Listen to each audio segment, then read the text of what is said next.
Doctor Vivek Bindal, Gangaram hospital, robotic bariatric surgery. मैं आपसे ये पूछना चाहता हूँ कि रोबोट सर्जरी या रोबोटिक सर्जरी क्या है? रोबोटिक सर्जरी एक लेटेस्ट तरीका है कोई भी ऑपरेशन करने का। रोबोट एक सबसे आधुनिक यंत्र है जिससे बहुत ही प्रिसाइज यानी सटीक ऑपरेशन होते हैं। ये एक स्पेशल मशीन है जो नासा और यूएस आर्मी ने डेवलप की थी, और अब हम सारे डॉक्टर्स के पास कुछ चुनिंदा हॉस्पिटल्स में अवेलेबल है, जिससे हम मरीज़ के पेट के, छाती के, मुंह के हर टाइप के ऑपरेशन कर सकते हैं। इससे बहुत ही छोटे छोटे छेदों द्वारा बड़े बड़े ऑपरेशन प्रिसाइजनेस, सटीकता, कम ब्लड लॉस और अच्छे रिजल्ट्स के साथ किए जा सकते हैं। रोबोटिक सर्जरी लेप्रोस्कोपिक सर्जरी से एडवांस्ड टेक्नोलॉजी है। आज की तारीख में दुनिया में सबसे एडवांस तरीका ऑपरेशन करने का रोबोटिक सर्जरी है। ये टेक्निक क्या आप समझते हैं कि हिंदुस्तान में लेट आई है या अमेरिका में भी लेट आई थी और अब धीरे धीरे करके प्रचलित होती जा रही है? अमेरिका के अंदर ये टेक्निक सबसे पहले सन 2000 में शुरू हुई थी, अप्रूव हुई थी इस्तेमाल के लिए, और सन 2000 से आज तक यानी पिछले 16 साल के अंदर लाखों लोग इस तकनीक का फ़ायदा उठा चुके हैं। हिंदुस्तान में ये तकनीक पिछले तकरीबन 8 से 10 साल से चल रही है, परंतु पिछले 5-7 साल के अंदर इसका इस्तेमाल काफ़ी बढ़ा है। जैसे जैसे लोगों को इसके फ़ायदे का पता चला है, ज़्यादा जगह ये रोबोटिक सर्जरी अवेलेबल हुई है, ज़्यादा अस्पतालों में आई है और ज़्यादा मरीज़ों को इसका फ़ायदा मिल रहा है। आखिरी 3 से 4 साल में हिंदुस्तान के अंदर नंबर ऑफ रोबोट्स 2 से 3 गुना हो चुके हैं, और हर साल नंबर ऑफ रोबोटिक सर्जरीज दुगनी तिगनी हो रही हैं, क्योंकि इसका जो फ़ायदा मरीज़ों को मिलता है वो अत्यधिक अच्छा फ़ायदा है। और बहुत छोटे छोटे पंक्चर से ऑपरेशन हो जाते हैं जो कि अदरवाइज़ काफ़ी बड़ा चीरा लगा के करने पड़ते थे, जिससे उनका ब्लड लॉस कम होता है, उनकी रिकवरी फास्ट होती है। डॉक्टर बिंदल, पिछले कुछ, जैसे आपने बताया, 12-15 साल में रोबोटिक सर्जरी इंडिया में फेमस हुई है, तो पिछले कुछ सालों में कितने हॉस्पिटल हैं इंडिया के अंदर जिसमें ये रोबोट सर्जरी अवेलेबल है? तकरीबन 20 से 25 अस्पताल हैं हिंदुस्तान में जिनके अंदर रोबोटिक सर्जरी अवेलेबल है। और और दिल्ली में कितने अस्पताल हैं जिसमें ये रोबोट सिस्टम अवेलेबल है? दिल्ली में 6 से 7 अस्पताल हैं जिनमें रोबोटिक सिस्टम अवेलेबल है। और दिल्ली में कितने अस्पताल हैं जिसमें रोबोटिक बैरियाट्रिक सर्जरी, माना कि रोबोटिक वेट लॉस सर्जरी की जा रही है? ये बड़ा ही इम्पोर्टेंट सवाल है। रोबोट से मोटापे का ऑपरेशन दिल्ली में सिर्फ 2 अस्पतालों में किया जा रहा है, और सर गंगाराम हॉस्पिटल के अंदर हम लोगों की टीम पहली टीम थी जिसने ये ऑपरेशन रोबोट से करना शुरू किया था। और आज की डेट में साउथ ईस्ट एशिया में सबसे ज़्यादा रोबोटिक बेरियाट्रिक या robotic weight loss surgery sir Gangaram hospital में की जा रही है। पूरे हिंदुस्तान में कितने हॉस्पिटल हैं जिसके अंदर, जैसे आपने बताया 25 हॉस्पिटल हैं जिनमें रोबोटिक सर्जरी होती है, कितने हॉस्पिटल पूरे हिंदुस्तान में जो कि रोबोटिक वेट लॉस सर्जरी करते हैं? सिर्फ 4 अस्पताल हैं पूरे हिंदुस्तान में जो रोबोटिक वेट लॉस सर्जरी करते हैं। बाकी कोई अस्पताल अभी रोबोटिक वेट लॉस सर्जरी करने के लिए या तो उनके पास स्किल्स नहीं है, या ट्रेंड लोग नहीं है, या इतना एक्सपीरियंस नहीं है कि वो रोबोट से बेरियाट्रिक सर्जरी कर सकें। आप क्यों सोचते हैं कि रोबोटिक बैरियाट्रिक सर्जरी मुश्किल है? रोबोटिक बेरियाट्रिक सर्जरी मुश्किल नहीं है। रोबोटिक बेरियाट्रिक सर्जरी एक अलग तकनीक है। उसको सीखने के लिए एक लर्निंग कर्व, जिसे हम कहते हैं साइंटिफिक लैंग्वेज में, टाइम लगता है किसी नई तकनीक को सीखने में। उसमें सर्जन को टाइम डिवोट करना पड़ता है, सीखना पड़ता है, फिर उसको प्रैक्टिस में लाना पड़ता है। और साथ में इस रोबोटिक सिस्टम की अवेलेबिलिटी अपने आप में एक मुश्किल चीज़ है। तो रोबोट का होना, सर्जन का इतना मोटिवेटेड होना कि वो सीखे, उससे प्रैक्टिस करे और over a period of time अपने पेशेंट्स को रोबोटिक बेरिएट्रिक का एडवांटेज दे पाए, ये कम ही जगह हो पाया है। मैं डॉक्टर प्रवीण भाटिया आपको ये इसी डिस्कशन में ये जरूर बताना चाहूँगा कि गंगाराम हॉस्पिटल में, जैसे डॉक्टर बिंदल ने बताया, गंगाराम हॉस्पिटल में इस समय एशिया के अंदर सबसे ज़्यादा रोबोटिक वेट लॉस सर्जरी हो चुकी है। और हम जो ऑपरेशन करते हैं वो 45 बीएमआई या 50 बीएमआई जो बॉडी मास इंडेक्स से ऊपर वाले पेशेंट्स, जिनको हम सुपर ओबीस कहते हैं या सुपर सुपर ओबीस पेशेंट्स कहते हैं, जिनका बीएमआई बॉडी मास इंडेक्स 60 से ऊपर होता है, उन लोगों के लिए ऑपरेशन करते हैं। उन लोगों का हम क्यों ऑपरेशन करते हैं रोबोटिक सर्जरी द्वारा?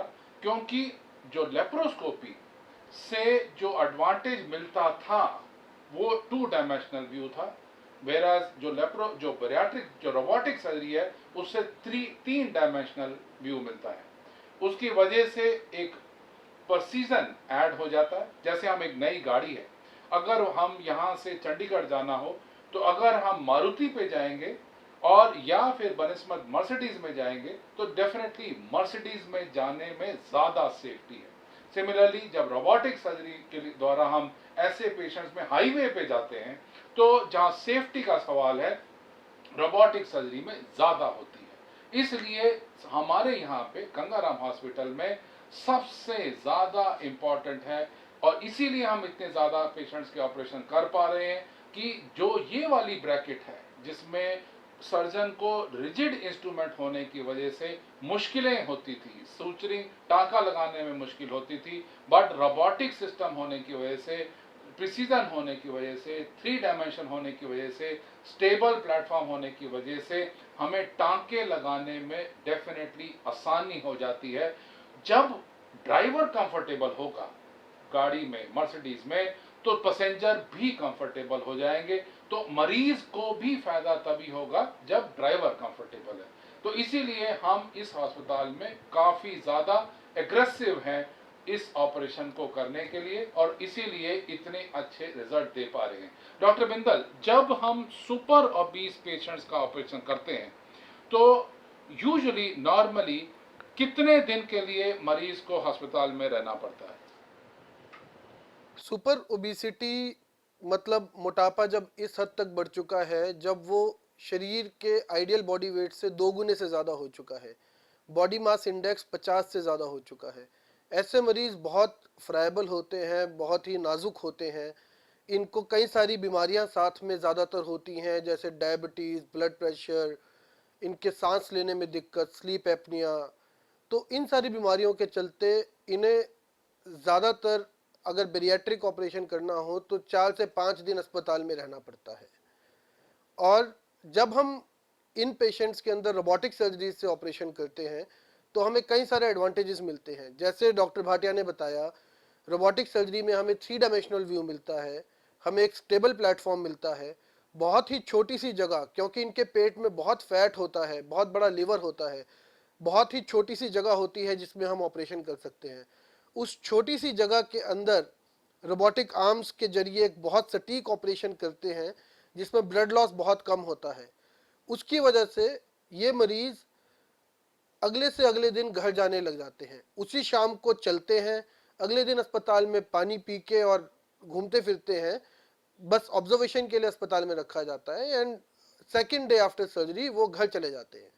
तो उससे उनका जो एक कॉन्फिडेंस है, जो उनका आउटकम है, वो बहुत बेहतर हो जाता है। ज़्यादातर मरीज हम सबसे पूछते हैं कि क्या ये रोबोटिक सर्जरी रिस्की है, और इसका आंसर सिंपल है। मैं हमेशा मरीजों से ही पूछता हूँ, क्या दिल्ली से चंडीगढ़ जाना रिस्की है हाईवे पे या नहीं है? चाहे वो हम मर्सिडीज कार में जा रहे हों या हम मारुति कार में जा रहे हों, रिस्क रिडक्शन किस में ज़्यादा है? तो हमारी परिभाषा रिस्क की ये है कि हम इस ऑपरेशन से पहले काफ़ी हद तक इन्वेस्टिगेशन कराते हैं और इन्वेस्टिगेशन सब ब्लड की, x ray, ECG, echo, sleep study, endoscopy, ये सब सारे टेस्ट कराते हैं। जब रिस्क रिडक्शन हो जाती है, जब हम सारी डॉक्टर्स के डिपार्टमेंट से, सब जगह से कंसल्टेशन ले लेते हैं और जब हम समझते हैं कि अब पेशेंट को रिस्क नहीं है, तभी हम पेशेंट को ऑपरेशन के लिए लेते हैं। अगर हमें ज़रा भी शक होता है कि यह रिस्की है तो हम उसको ऑपरेशन के लिए नहीं रखते हैं। और जब ये ऑपरेशन करते हैं, क्योंकि हमने पहले से ही ये स्ट्रेटेजी बना ली कि हम रिस्क रिडक्शन करेंगे, एंडोस्कोपी कराएंगे, सब कुछ इन्वेस्टिगेशन करा के ऑपरेशन करेंगे, तो जैसे डॉक्टर बिंदल ने बताया, फिर ऑपरेशन से एक दिन पहले दाखिल करेंगे, 2 दिन के बाद पेशेंट अपना चलना फिरना शुरू करते हैं और 3 हफ्ते तक, ऑपरेशन के 3 हफ्ते तक हम लिक्विड डाइट देते हैं और लिक्विड डाइट देने के बाद फिर उसको सेमी सॉलिड और सॉलिड शुरू करते हैं। पहले हफ्ते में मरीज का अप्रॉक्सीमेटली 7 से 8 किलो वजन कम हो जाता है। अगले 2 हफ्ते में अगेन 5 से 6 किलो और 2-3 किलो हर हफ्ते में वेट लॉस होता चला जाता है और 6 महीने में 70% जो एक्सेस था बॉडी का वो वेट लॉस हो जाता है और एक नई जिंदगी मिल जाती है। इस पूरी परिक्रिया को हम बैरियाट्रिक सर्जरी कहें या मेटाबॉलिक सर्जरी कहें या बॉडी इमेज सर्जरी कहें, इसको हम नए शब्दों के द्वारा शो करते हैं कि this is a body image surgery, कि इसकी वजह से जो अपने अंदर जो कॉन्फिडेंस है, जो मरीज को जो अपनी इमेज नजर आती है, वो सब चेंज हो जाती है, जो कॉन्फिडेंस मनोबल बढ़ जाता है, उसकी वजह से रिकवरी और रिजल्ट बेटर आता है। डॉक्टर बिंदल, जब हम ये बैरियाट्रिक सर्जरी करते हैं तो आपके विचार में बाकी सारी बीमारियों में क्या फायदा होता है, जिसकी वजह से मरीज को वेट लॉस तो होता ही होता है, वेट लॉस तो होता ही होता है, मगर साथ में और कौन कौन सी बीमारियां हैं जिससे समाधान मिल जाता है, जिससे निजात मिल जाती है? ये एक बहुत ही इम्पोर्टेंट सवाल है। बैरियाट्रिक सर्जरी से वेट लॉस सिर्फ एक छोटा सा आउटकम है। उसका मेजर आउटकम आज की तारीख में उन मरीजों के लिए है जिनको डायबिटीज़ है, जिनको ब्लड प्रेशर है, जिनको स्लीप एपनिया है। इन मरीजों की डायबिटीज़ ठीक हो जाती है। जो मरीज 100 यूनिट इंसुलिन हर रोज लेकर भी अपनी शुगर 300-400 लेकर घूमते थे, उन मरीजों की बिना इंसुलिन के, बिना किसी दवाई के बैरियाट्रिक सर्जरी के बाद शुगर नॉर्मलाइज हो जाती है और ये करिश्मे की तरह है। इसको लेकर सारी दवाई की कंपनियां आज की डेट में रिसर्च कर रही हैं कि ऐसा क्या है जो बैरियाट्रिक सर्जरी के बाद होता है जिससे डायबिटीज़ ठीक हो जाती है, परंतु अभी तक कोई ऐसी दवाइयां नहीं बन पाई जो डायबिटीज़ को क्योर कर दें। बैरियाट्रिक सर्जरी ही एक माध्यम है जिससे एक आदमी डायबिटीज़ जैसी क्रॉनिक बीमारी से निजात पा सकता है जो शरीर को अंदर ही अंदर से खा जाती है। उसके अलावा ब्लड प्रेशर की बीमारी 70% लोगों में बैरियाट्रिक सर्जरी के बाद ख़त्म हो जाती है और बाकी 30% लोगों में ब्लड प्रेशर की दवाइयाँ जो हैं वो बहुत कम हो जाती हैं। तो ब्लड प्रेशर में इम्प्रूवमेंट होता है। स्लीप एपनिया, खर्राटे जो आते हैं वो ठीक हो जाते हैं। रात को सोने की दिक्कत ठीक हो जाती है, नींद बेहतर हो जाती है, माइग्रेन ठीक हो जाता है। लोग, क्योंकि जब वजन बढ़ता है तो हमारे घुटनों पे जोर पड़ता है, हमारी कमर पे जोर पड़ता है, तो जो घुटनों में दर्द होता है, कमर में दर्द होता है, इन सारी बीमारियों से लोग बहुत परेशान होते हैं और जैसे वजन कम होता है उससे ये चीज़ें भी ठीक हो जाती हैं। जिनको नी रिप्लेसमेंट एडवाइज होता है घुटनों की आर्थराइटिस की वजह से, उनके घुटने वापस से ठीक होना शुरू हो जाते हैं और उन्हें नी रिप्लेसमेंट की ज़रूरत भी नहीं पड़ती। जो यंग लेडीज़ हैं जिनकी शादी हो चुकी है लेकिन बच्चे नहीं हो रहे हैं, इनफर्टिलिटी की शिकार हैं, उन लेडीज़ का इनफर्टिलिटी की प्रॉब्लम ठीक हो जाती है इस ऑपरेशन के बाद। क्योंकि जब वेट लॉस होता है तो हमारी बॉडी में हार्मोनल चेंजेस होते हैं, उसकी वजह से फर्टिलिटी बढ़ जाती है। और हमारे पास इतनी सारी ऐसी महिलाएं हैं जिन्होंने ये ऑपरेशन कराया, उसके बाद उनके बेबीज़ हुए, जबकि पहले वो आईवीएफ करा करा के दुखी थी और उनके बेबीज़ नहीं हो रहे थे। तो ये बहुत सारे हेल्थ बेनिफिट्स हैं और ये अब स्टडीज़ में प्रूवन है कि overall life expectancy bariatric surgery के बाद 5 से 10 साल बढ़ जाती है। डॉक्टर बिंदल, जो अस्पताल जिनमें रोबोटिक सिस्टम 10 करोड़ की मशीन नहीं है, वो हमेशा हम सर्जन्स को ये ब्लेम करते हैं या ये कहते हैं कि ये तो गिमिक है, और इस गिमिक की वजह से आप मरीज ले पा रहे हैं और ऑपरेशन कर पा रहे हैं। क्या ये सच में गिमिक है, या जो हमारे अस्पताल में सर गंगाराम हॉस्पिटल में, चाहे वो अमेरिका से, चाहे वो कनाडा से, चाहे वो ऑस्ट्रेलिया से, यूके से, कीनिया से, नैरोबी से, इतने सारे पेशेंट्स आते हैं, मरीज इतने सारे आते हैं और वो अपनी रोबोटिक सर्जरी यहाँ कराना चाहते हैं, चाहे वो गैस्ट्रिक बाईपास हो, चाहे वो रोबोटिक स्लीव गैस्ट्रेक्टमी हो, वो इसी गिमिक की वजह से आते हैं या इनका हम कुछ एक्स्ट्रा फायदा कर पाते हैं, इसकी वजह से हमारे पास गंगाराम हॉस्पिटल में आते हैं। ये एक बहुत ही टेक्निकल और अच्छा सवाल है। इसके बारे में बहुत सारी रिसर्च दुनिया भर में हो रखी है। रोबोटिक सर्जरी से मोटापे का ऑपरेशन वर्सेस लेप्रोस्कोपिक सर्जरी से मोटापे का ऑपरेशन, दोनों में आउटकम्स में क्या फ़र्क है। इसमें पब्लिश लिटरेचर के अंदर रोबोटिक सर्जरी से जब हम मोटापे का ऑपरेशन करते हैं तो कॉम्प्लिकेशन रेट कम पाई गई है as compare to laparoscopic surgery. जब भी हम मोटापे का ऑपरेशन करते हैं उसमें 2 या 3 मेजर कॉम्प्लिकेशंस हैं जिससे हम डरते हैं। एक को कहते हैं गैस्ट्रिक लीक, अगर हम कहीं पर ऑपरेशन करें और वहाँ से स्टेपल लाइन से लीक हो। दूसरा होता है ब्लीडिंग, स्टेपल लाइन से ब्लीडिंग। तीसरा होता है स्टोमा अल्सरेशन या स्टोमा स्टेनोसिस। जब हम गैस्ट्रिक बाईपास करते हैं तो जो हम आंतों को स्टमक से जोड़ते हैं वहाँ पर नैरोइंग हो जाती है स्टोमा की। ये तीनों चीज़ें, ये तीनों कॉम्प्लिकेशंस रोबोटिक सर्जरी के बाद कम पाई गई हैं बनिस्बत लेप्रोस्कोपिक सर्जरी।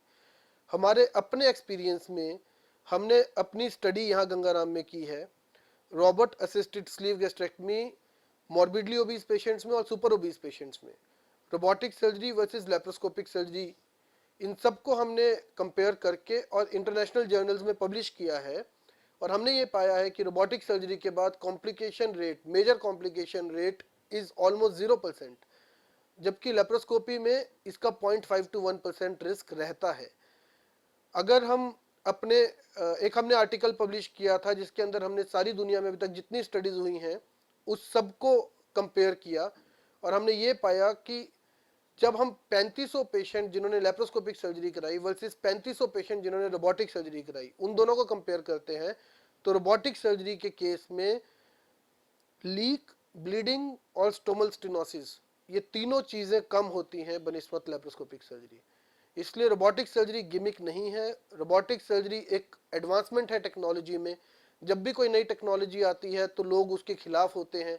जब मोबाइल फ़ोन भी आए थे तो लोग बोलते थे कि ये लैंडलाइन ही चलेगी, मोबाइल तो नहीं चलेंगे। जब सीडी आई थी तो लोग अपनी कैसेट नहीं छोड़ना चाहते थे। जब एरोप्लेन आए थे तो लोग बोलते थे हवा में कौन उड़ेगा, सारे मर जाएंगे। ऐसे ही रोबोटिक सर्जरी है।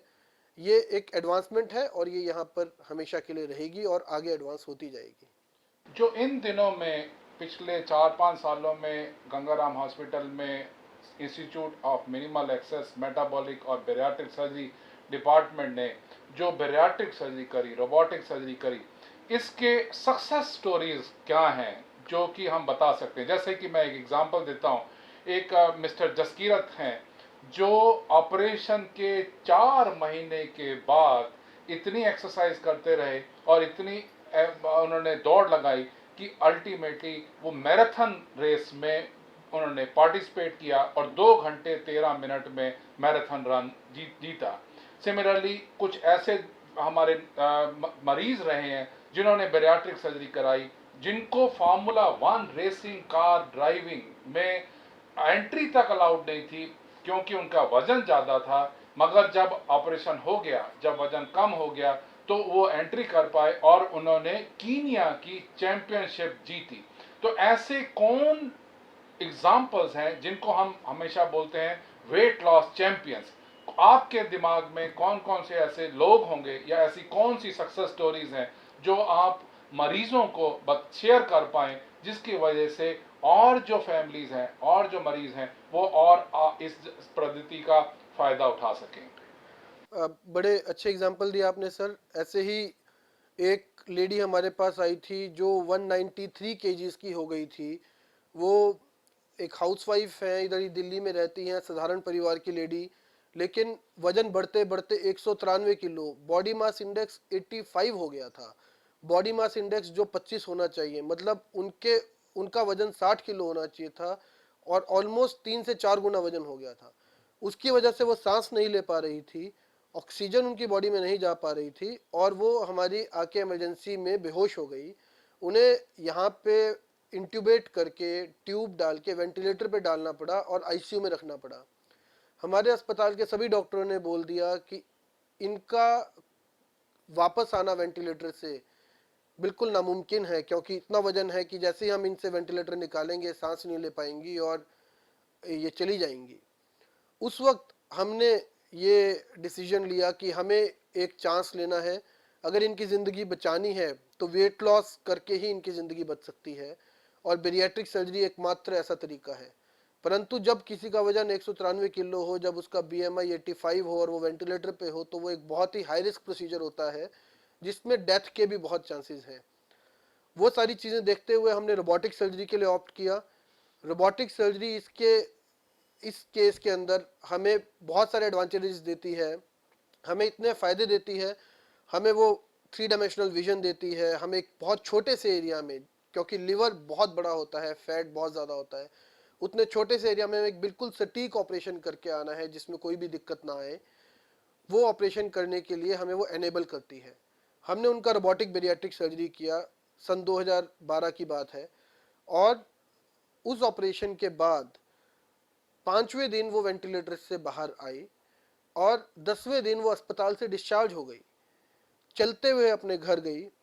और आज की डेट में उनका वजन 81 किलो है, उनका 110 किलो वजन कम हो चुका है, चल फिर रही हैं, भाग दौड़ रही हैं, अपना सारा काम कर रही हैं, सारे परिवार को संभाल रही हैं।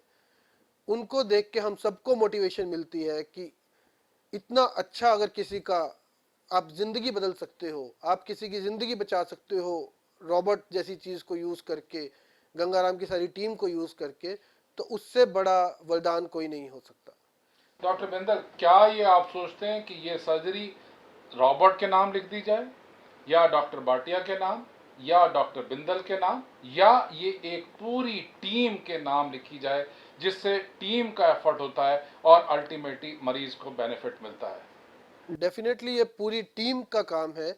इसमें क्रिटिकल केयर, एनेस्थीसिया, कार्डियोलॉजिस्ट, हमारे endocrinologist, surgical team led by doctor Bhatia, robotic surgery, हर चीज़ का अपना एक बहुत ही इम्पोर्टेंट रोल है और उन सबको इकट्ठे रखते हुए ही ये चीज़ संभव है।